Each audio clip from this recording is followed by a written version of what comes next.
সকলকে এই রোদ্রের মধ্যে দীর্ঘ পথ আপনারা পরিক্রম করে যে শান্তিপূর্ণ বিক্ষোভ মিছিলতে আপনারা অংশগ্রহণ করেছেন, সকলকে আমি ধন্যবাদ জানাই আপনাদেরকে।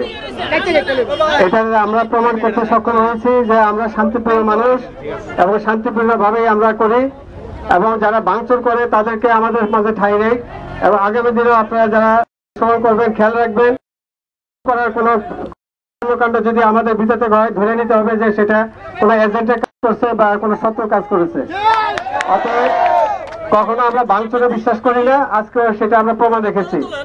আপনারা জানেন যে নির্দলীয় নিরপেক্ষ তত্ত্বাবধায়ক সরকারের দাবিতে এবং আমাদের কেন্দ্রীয় নেতৃবৃন্দ, স্থায়ী কমিটির সম্মানিত সদস্যবৃন্দ সহকারে আমাদের সারা বাংলাদেশের হাজার হাজার, কয়েক হাজার না প্রায় লক্ষাধিক নেতা কর্মী তারা রুদ্র অবস্থায় রয়েছে।